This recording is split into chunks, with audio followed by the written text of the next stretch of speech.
There are millions of Americans who are dealing with everyday issues such as food insecurity, housing insecurity, everyday questions around basic human needs. You are focusing on less than 1% of the population and using transgender people as your political scapegoat. That is not the job of a public servant.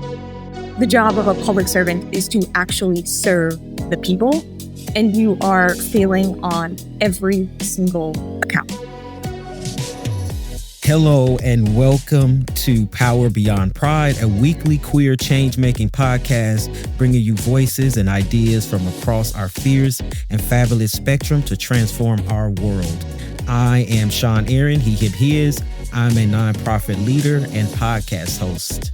And I'm Kenyon, Farrow, writer, activist, media strategist. We are your co-hosts on today's QueerCast journey. Today, we're joined by someone who was running literally and figuratively toward liberation. Simran Chugani is an activist, athlete, and author whose work stretches from the page to the pavement. Whether they are writing books or preparing for their next New York marathon to raise money for gender-affirming care, their story, their art, and their advocacy have touched communities far beyond our own, reminding us all that authenticity is a kind of endurance board and liberation is a team effort. Welcome, Simran Chugani.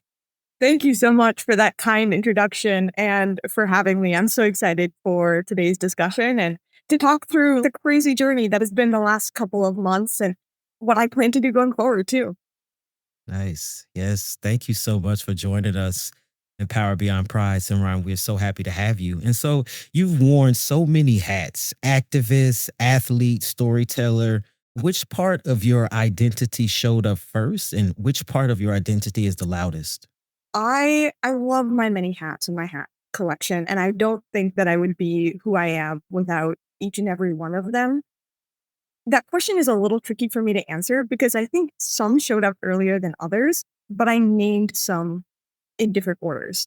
So in terms of my identity, I think my gender identity showed up really early in my life. And there were a lot of points growing up where I didn't quite feel connected to girlhood, for example. But that took me decades to realize and to really name. My identity as an artist showed up in my fourth grade classroom, where I really fell in love with writing and with poetry. But it wasn't really until after college that I took initiative in pursuing this and thinking like it might be really cool if I could put my work out there and publish it. And as a runner, that's never a label that I put on myself growing up. I was an athlete. I was kind of the the jack of all trades, master of none, where I was a track athlete. I played basketball. I played tennis. And even when I was a track athlete, I was a sprinter. I was like, let's get this over with. We don't have time for this 1 mile, 2 mile races. I'm here for 15 seconds and then I want my after school snacks. And it was really during the COVID pandemic where everyone and their moms started doing some long distance running. And for me, it was this great way to get out of the house, get some fresh air, and then just kind of mentally recharge.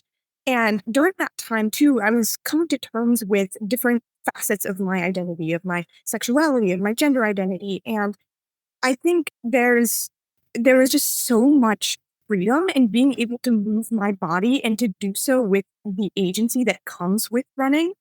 That kind of was not only meditative, but the endurance aspect of it was like, hey, if I can do this, if I can run 12 miles, then I can deal with this other thing that I'm going through right now too. So it just kind of like this confidence boost and this validation of it is just me and the road.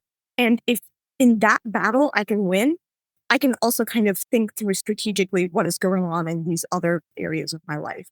So that was a very long-winded answer to your question, but I would say different parts of my identity showed up in at different times, and they showed up in different intensities. And the way that I named them is also just kind of all over the place. And the more that I learned about the queer community, the more that I learned about the Asian American community, the more I found myself putting out language that associates my belonging to these communities. Want to follow that question up with you talking about just your journey of transitioning and kind of thinking about transitioning in a lot of different ways, both obviously in terms of gender, but just even discovering your own kind of like desires and talents, right? And where you want to take those things. So when you were going kind of through your transition that you kind of mentioned, understanding early on that girlhood wasn't really for in terms of your gender expression, speaking to you as such, when did you realize that that sort of personal journey wasn't just something personal, but actually a part of a political process and kind of finding community in that journey as well? Yeah.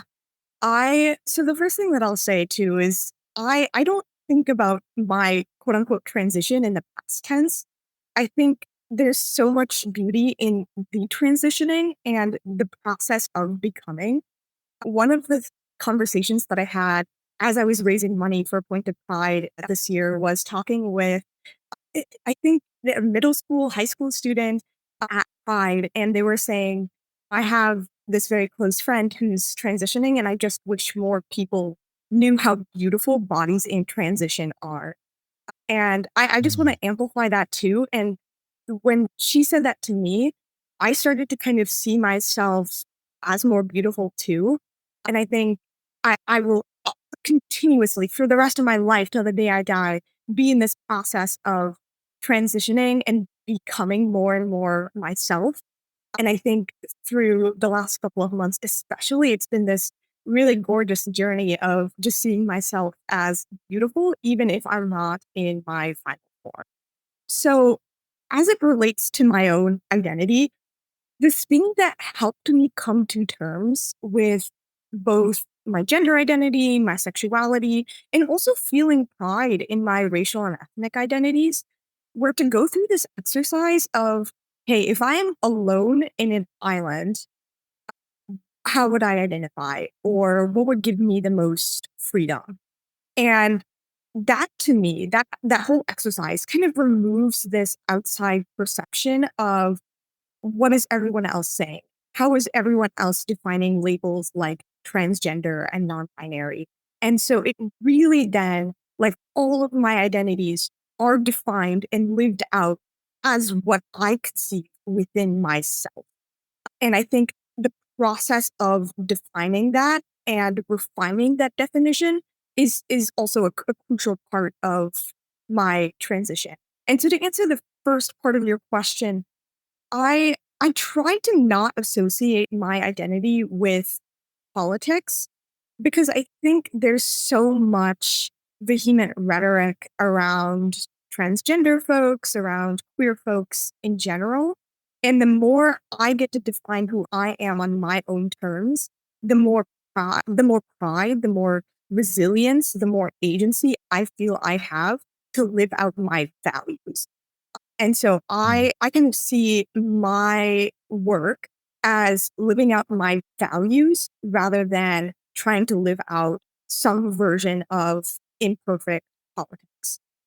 As it relates to the second part of your question, I'll say that being able to be comfortable with who I am and just have this greater sense of awareness of who I am, how I take up space has facilitated being able to find community.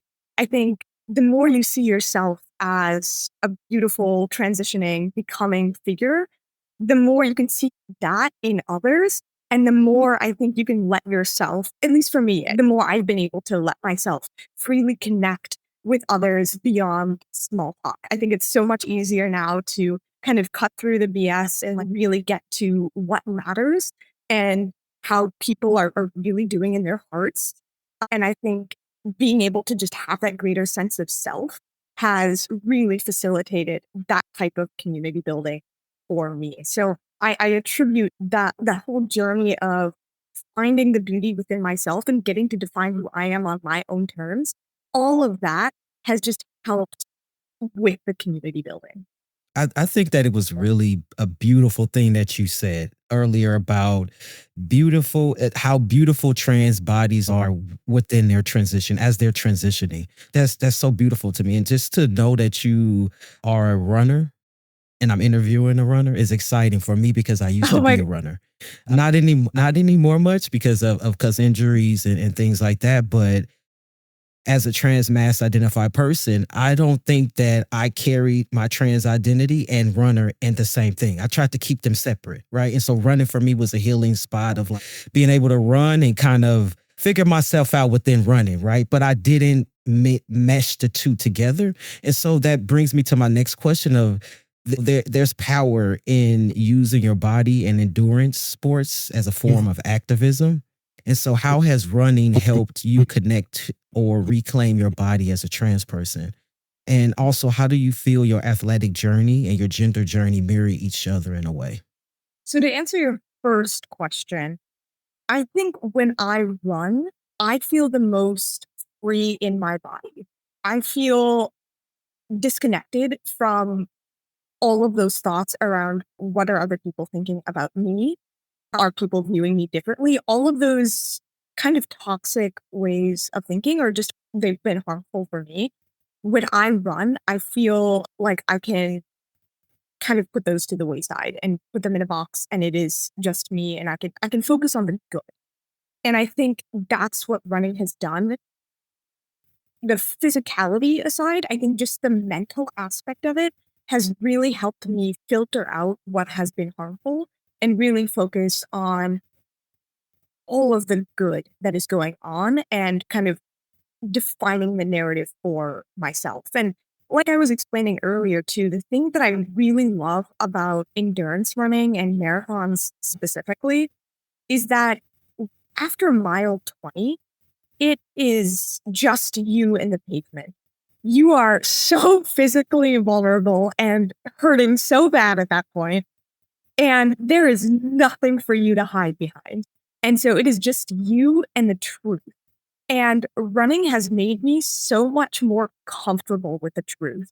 But more than comfortable, I think running has made me so proud of the truth because if I can do that, if I can cross the finish line of a marathon, or if I can do a really hard workout, or even if I can get a run in when I'm really not feeling like it one morning, if I can do the hard thing, I feel so proud of my abilities as a human being. I feel so proud of my body. And so some of that gender dysphoria also goes away because it's evidence of, hey, I can do the really hard thing despite all of the currents against me.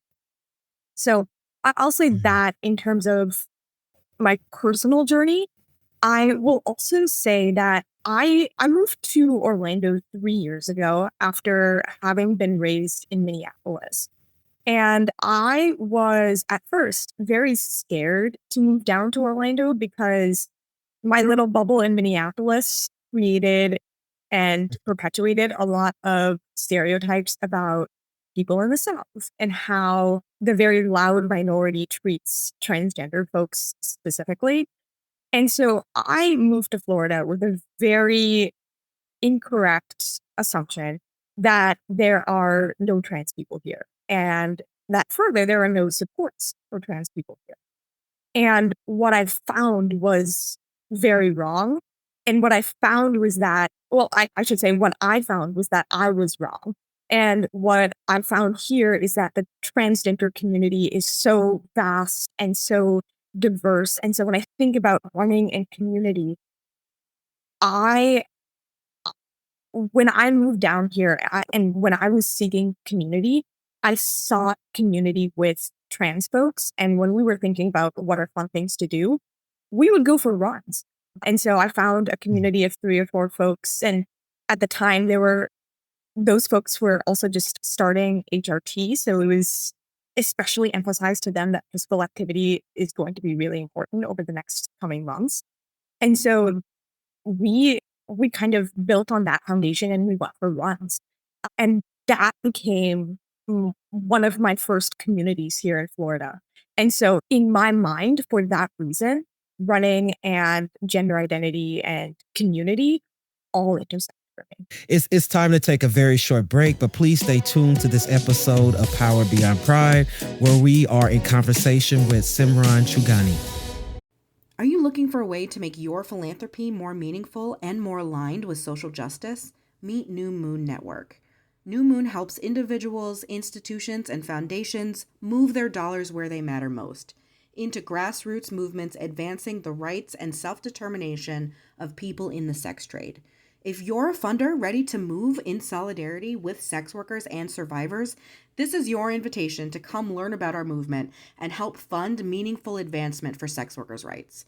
Reach out to us today at contact@newmoonfund.org and take the next step toward funding with purpose. Hey, nonprofit leaders, changemakers, and community builders. If you're navigating growth, equity concerns, or just trying to make your work better, you need to know about Orange Cap Consultation, a boutique consulting firm led by me, Melody KG. Orange Cap offers community-rooted consulting to help mission-driven teams move with clarity, equity, and have a real impact. Whether it's strategic planning, meeting facilitation, leadership development, or helping you design community programs, I've got the experience and the heart to help you build what's next. Learn more at www.orangecapconsultation.com.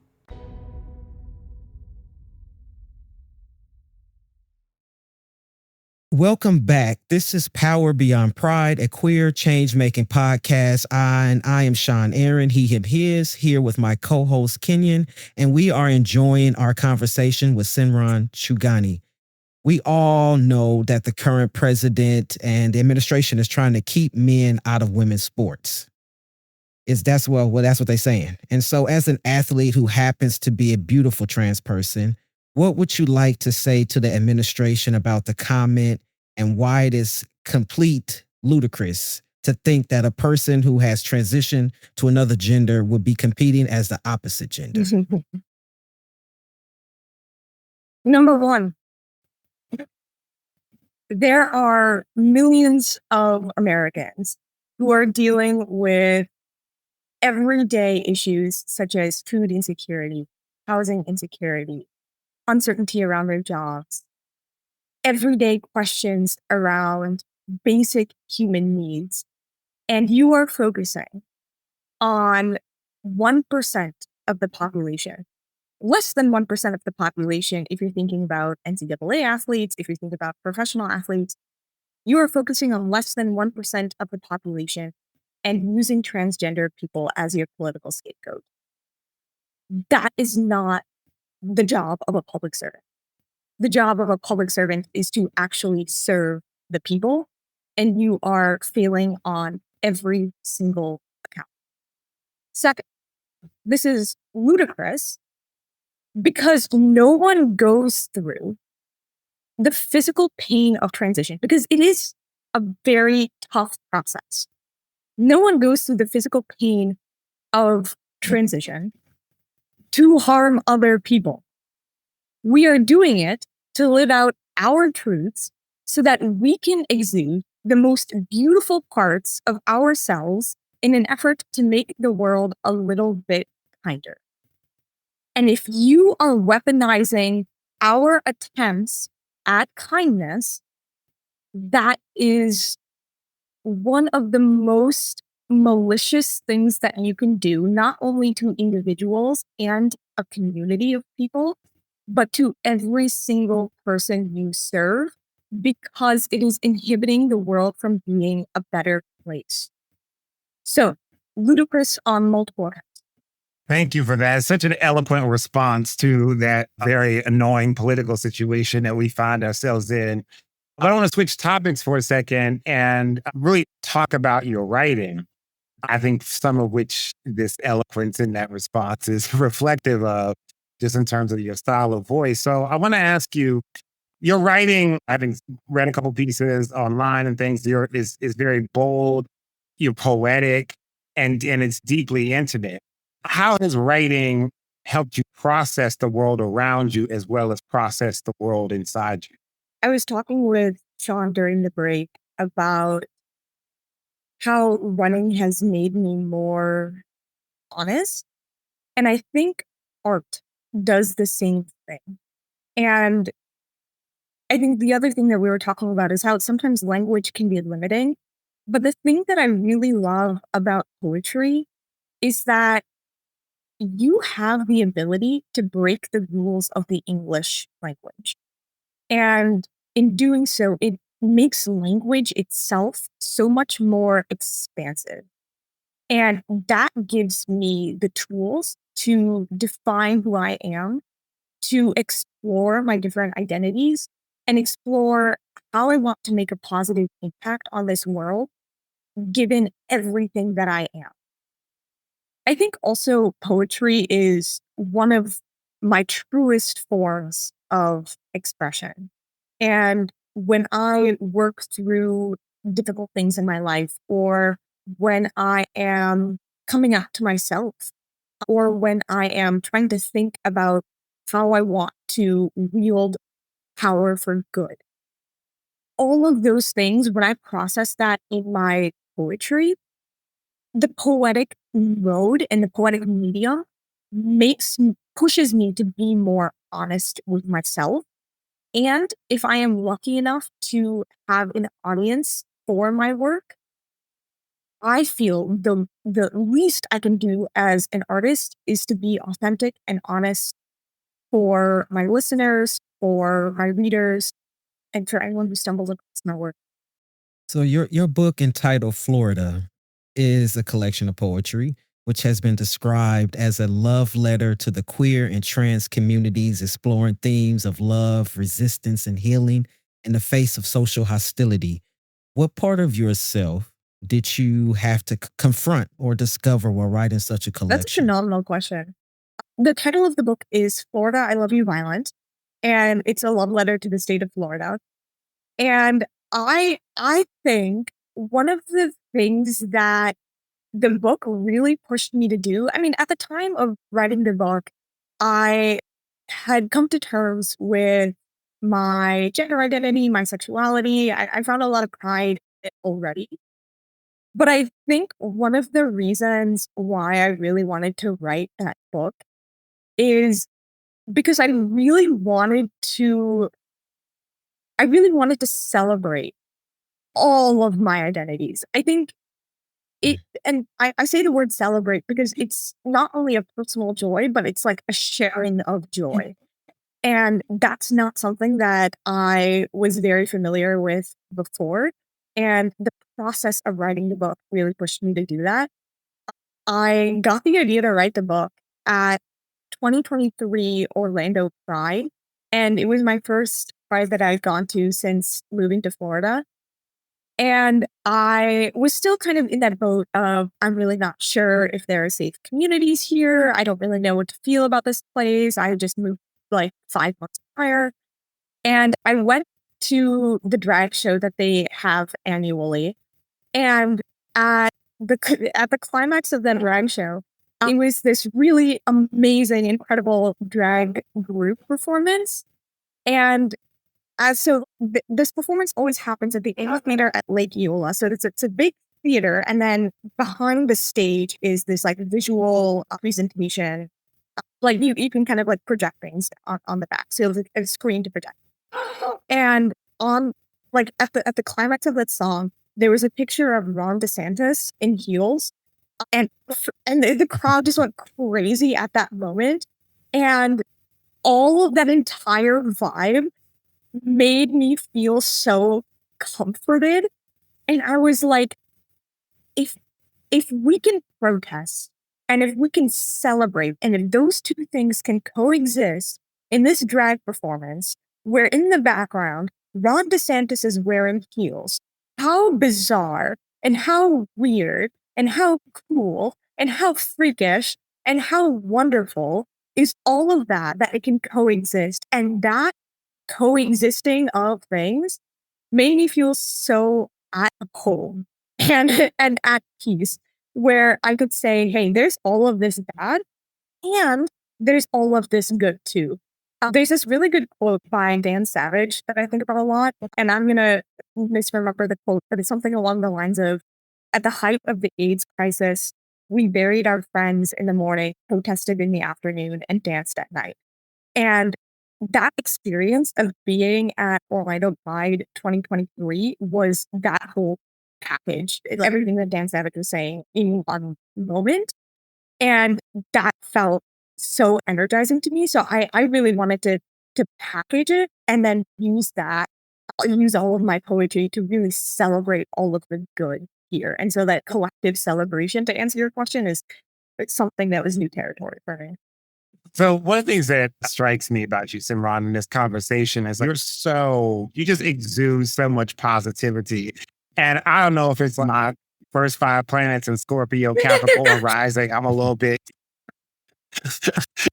I don't quite always exude such, such optimism in how I see the world, but it's completely lovely. I actually really admire it. I have a question, given you navigate kind of athletics, right? The arts, activism, political spaces, and all three of these spaces can at times have their various kinds of antagonism towards trans folks and obviously as folks of color as well. And so I'm curious to know kind of like, how do you kind of navigate those spaces that can exude varying levels of, again, of racism, of transphobia, et cetera, and still hold and maintain your peace and also still exude such kind of positive energy in your daily life? Well, the first thing that I'll say is I think the first thing that goes through my mind is safety. Is this a safe place to be in? And not only for me to be in, because I think like when people look at me, they don't think non-binary. And so I think it's like safety both in the sense of like, if I don't say anything, will I be safe here? But also if I am visible and if I am outspoken, will I be safe here? And finding those places in Florida was difficult at first because again, I held a lot of preconceived notions around if I'm gonna go do spoken word at this random bar at 11 p.m. on a Tuesday, will that be safe? That said, so like I consider safety first, and I feel very privileged to have since found very safe and very supportive communities. That said, when I am in these safe and supportive communities, sure, there are like very layered comments that are transphobic, or they'll say things that I don't quite feel supported. And at those times when physical safety is not an issue, for me, it's again, going back to I am here to share a piece of art that I'm very proud of. And I'm here to get something off my chest, and I'm here to be as honest and as authentic as possible. And when I go into a performance or when I go into an athletic space, even the thing that I'm concerned about is, am I doing my 15-year-old self, my 10-year-old self, my 5-year-old self, am I making them? And if I can do that, then that is my number one concern and not what other people are saying or thinking or all of that. So I'm like more concerned about my childhood self and trying to make them proud than anybody else, which is like then that makes it a lot easier for me to kind of like filter out the negativity and focus on some of that good too. So earlier you mentioned being with Point of Pride or kind of like assisting Point of Pride. And so as a person raising money for gender affirming care, what's one misconception about gender affirming care that frustrates you the most? So over the course of the last few months in raising money for Point of Pride, I had a lot of really long, really difficult conversations with folks. And I think out of those conversations, I tried to quell two misconceptions. So I'll answer two misconceptions. And so the first of which is that there was a lot of conversation around gender affirming care being called quote unquote mutilation. And I think a lot of that is due to the political rhetoric here in Florida in 2023. There was a state bill, SB 254, that was signed by Governor DeSantis. And in that bill, they refer to gender affirming care as mutilation.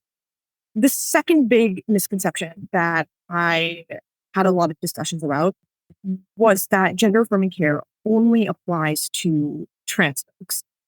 And I think what I try to do in those conversations, because both of those frustrate me and anger me to no end, what I try to do in conversations is to explain gender affirming care as it is, which is care that is literally affirming of one's gender. It could be providers using the right pronouns, it could be HRT prescriptions, it could be talking with your mental health counselor about your gender identity. And all of those three things encompass gender affirming care. Other things that encompass gender affirming care are receiving HRT for menopausal care, growing up beards for cisgender men. That's also gender affirming care. And so providing those examples has also just kind of helped me gain the vocabulary to share with other folks about, hey, this is a misconception, let's address it. So I think dealing with some of the political rhetoric around gender affirming care with the truth, with examples, with facts and figures is something that I've found that I've had to do a lot over the last couple of months. But I think to answer your question, it's like really those two misconceptions and then just trying to be as understanding and as fact forward as I can in conversations about it. Great, thank you. So let's take a short break here and stay with us because we will be back with a speed round of questions to get to know Simran just a little bit better. Tired of the same old advocacy advice? Get ready for a fresh perspective with The Idealist, the monthly newsletter from A Great Idea. We're the queer-owned agency that's been sparking change since 2015. Each month, The Idealist delivers a unique and inspiring approach to advocacy building straight from innovators across the country. Fuel your passion and discover new ways to grow, empower, and activate your community. Subscribe to The Idealist. It's your monthly dose of inspiration. Sign up for free at agreatidea.com/idealist. That's agreatidea.com/idealist. Your mission is vital. Let A Great Idea help you magnify its impact. As a queer-owned graphic design and digital development agency serving nonprofits, healthcare, and education nationwide since 2015, we're dedicated to growing, empowering, and activating your advocates. Our award-winning work speaks for itself. We deliver transformative change. Ready to see your impact grow? Book a session and let's get started at agreatidea.com. That's agreatidea.com.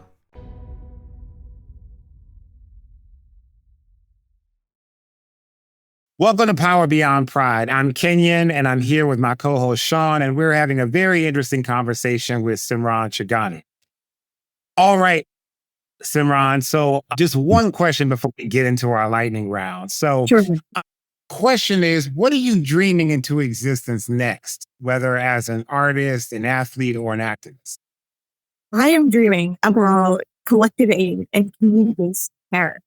I think if there's anything that fundraising for a point of pride has taught me, well, I'll say too, like at the beginning of fundraising initiative, at the beginning of this marathon block, the big language we're putting out into the world as a team is, hey, let's show people that trans people belong at the starting line of one of the biggest stages in this sport. And we did that. But I think that's not where the work ended. For me, I think one of the biggest lessons learned is that we should have faith in collective aid. Seeing how many people donated to our fundraisers and thinking about the fact that we raised close to $30,000 as a team to just receiving messages throughout the marathon build of folks expressing their love, their support, their good luck wishes, like all of that good that came out of the last 4 months helped me believe that we can go so far if we are able to take care of each other. And so what I'm dreaming into existence is amplifying this work, really thinking about what does collective aid look like for me in the coming months as a marathoner? And then also, what does it look like long term?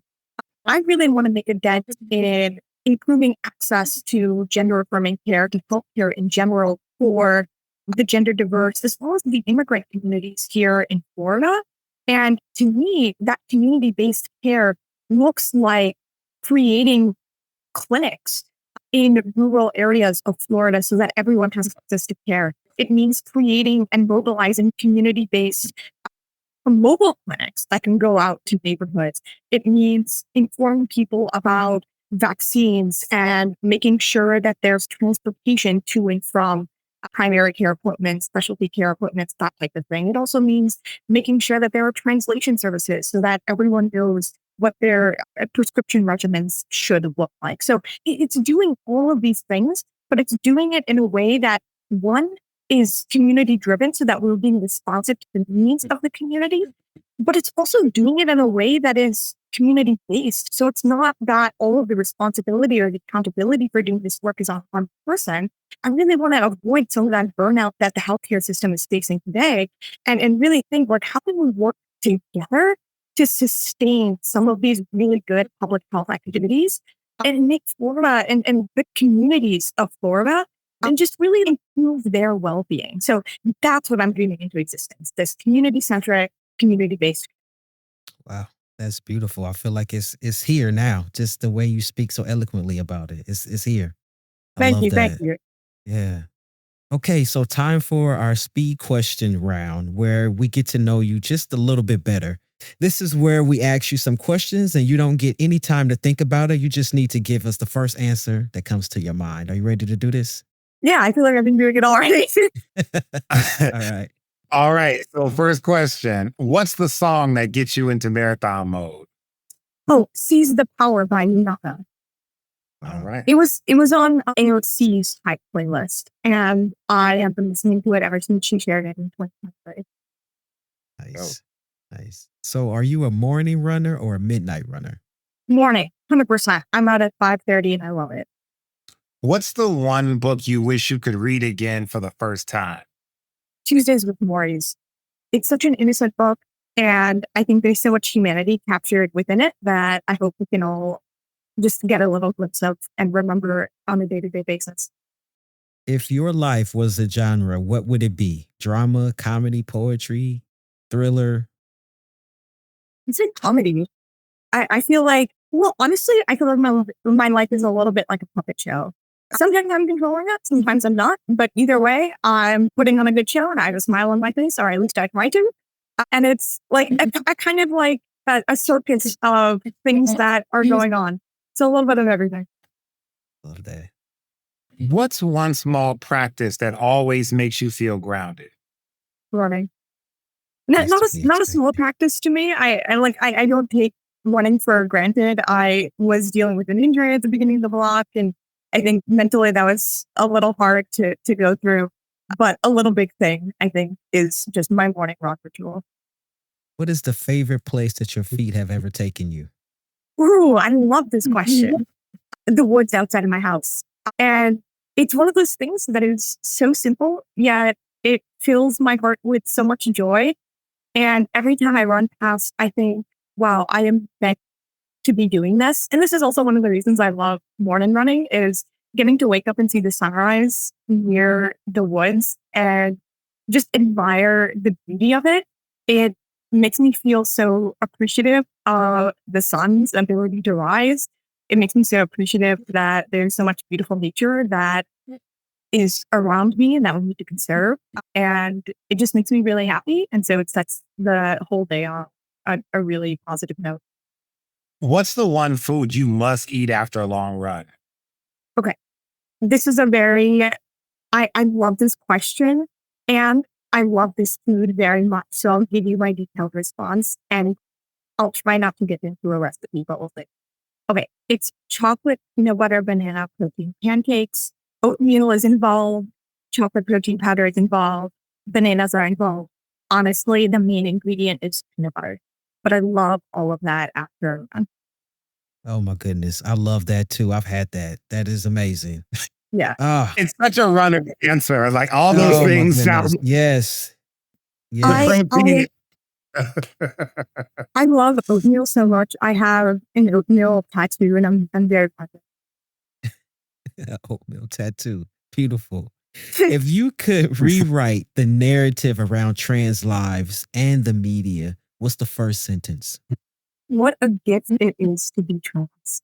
What's the one thing you're learning to love about yourself right now? I am currently working on loving the version of myself that takes adequate rest and prioritizes doing things like puzzling, like sleeping 8 hours a night, like making sure my body is fueled properly. One thing that I have done a lot growing up is overworking myself to the point of burnout. And I found that finding some balance and finding some rest opens up a lot of doors and seeing myself with a lot of beauty and grace. So I'm trying to work on that a little bit. Mm. So, Simran, what does power beyond pride mean to you? For me, it means that if we are able to support and amplify the work of queer folks, of queer folks of color, we are able to support everyone.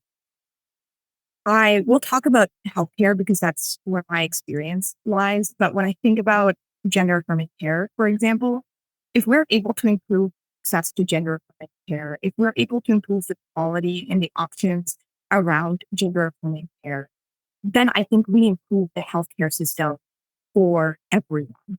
And that is what Power Beyond Pride needs to mean. I think with healthcare, marginalized folks have been the voice of what reform needs to look like, often because that's out of necessity.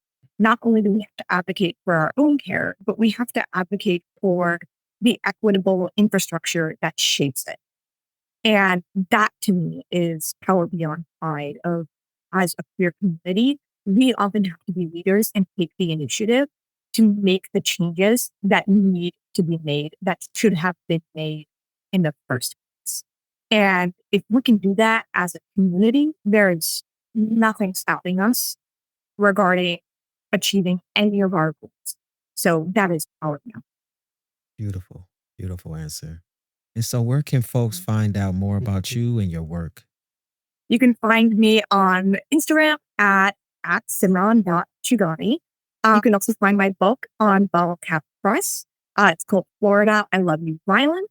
And for any of my Orlando friends listening, I am a regular at the Timucua Arts Foundation open mic nights, as well as the Wednesday open mic for queer folks at Savoy, Orlando. So I hope to see you there if you're ever visiting Orlando, or if you live in Orlando. Nice. Thank you so much for being here. We really appreciate you. We're out of time right now. And so, yeah, we would love to have you back to join us. Thank you so much for having me. I really enjoyed this discussion. I'm very nervous when I have to do podcasts, but y'all are fantastic hosts. So thank you. Thank you. Oh, no, thank you. And so again, everyone, you should follow Simran at all of the social media that they mentioned. And I am your co-host, Kenyon Farrow, and you can follow me on social media just at my name, nothing fancy, just at Kenyon Farrow at all the things. And maybe I'll see you there. And I am your co-host, Shawn Aaron, he, him, his. And you can follow me on Instagram at Them Boys Inc. Also on YouTube at Them Boys Inc. My personal profile is on Instagram is Shawn Aaron 81. And remember to subscribe and get your friends to subscribe to Power Beyond Pride on Spotify, Apple Podcasts, or wherever you get your podcasts. And check out our site at powerbeyondpride.com. Power Beyond Pride is a project of A Great Idea, a queer-owned design and content agency. Learn more about them at agreatidea.com. This episode is produced by Shane Lucas. Maddie Bynum is the project developer. Our editor is Jared Redding with support from Ian Wilson. We are both a part of this podcast awesome host team, and we invite you to send in your questions and comments at powerbeyondpride.com. Check out our new episodes each week, and we look forward to queer change making with you next time.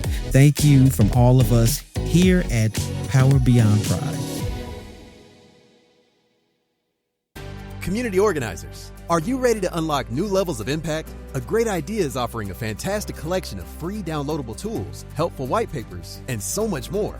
As a queer-owned graphic design and digital development agency empowering change since 2015, we're dedicated to providing you with the resources you need to grow, empower, and activate your communities. Discover insightful knowledge and practical tools to enhance your work. Explore A Great Idea's free resources today at agreatidea.com/insights. That's agreatidea.com/insights. Your mission is vital. Let A Great Idea help you magnify its impact. As a queer-owned graphic design and digital development agency serving nonprofits, healthcare, and education nationwide since 2015, we're dedicated to growing, empowering, and activating your advocates. Our award-winning work speaks for itself. We deliver transformative change. Ready to see your impact grow? Book a session and let's get started at agreatidea.com. That's agreatidea.com.